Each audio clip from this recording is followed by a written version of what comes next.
Kushiro Wetlands in eastern Hokkaido is the largest in Japan, covering over 26,000 hectares.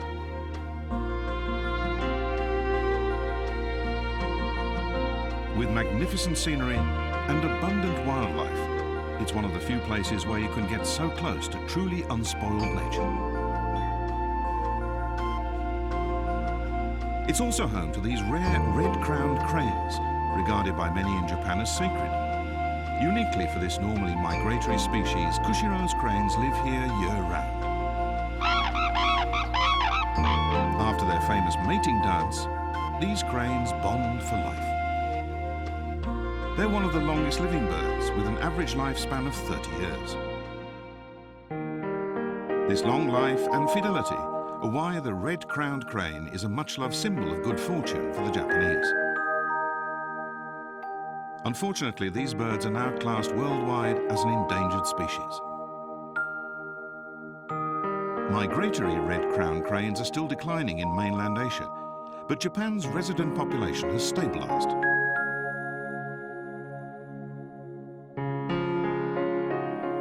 The crane's natural food is insects and small fish from the local rivers.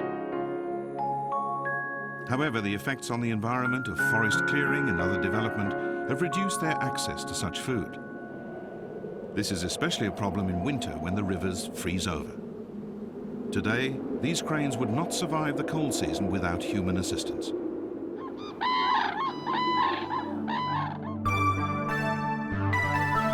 "50 years ago, the efforts of one man saved the red-crowned cranes from approaching extinction. His name was Yoshitaka Ito. Ito devoted half his life to helping this crane population recover. Discovering that only a single pair of birds remained, he began feeding them and encouraged them to breed. The results of Ito's many years researching their habits laid the foundation for today's conservation work. Ito's passion for Kushiro's red-crowned cranes continues to inspire a new generation. Specialist park rangers are now stationed here to conserve this environment and study its wetland ecosystem. Our goal is to enable the cranes to live by feeding themselves the way they do in nature. For us, the best result will be when the birds no longer need our help. Among the rangers' conservation duties is clearing away overgrown vegetation and fallen trees by the riverbanks to give the cranes free access to their feeding grounds. We have a lot of different tasks that need to be done out in the field, of course, but I think our most important work may be promoting a deeper relationship between people and these cranes. We have various ongoing projects to interest more people in our birds. And of course, it's vital that we preserve the environment of this region, and for us all to work together to ensure these wonderful rare birds are properly protected. The number of cranes in Kushiro has now increased to about 1,500, and they're attracting enthusiastic visitors from all over Japan.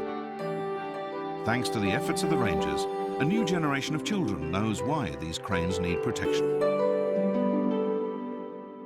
The fact that cranes now thrive in this environment shows that the natural ecosystem is healthy. Protecting the cranes depends on ensuring the health of this whole wetland ecosystem. So, protecting the red-crowned cranes and this wetland in its natural form takes us one step toward finding a way for people to coexist with nature.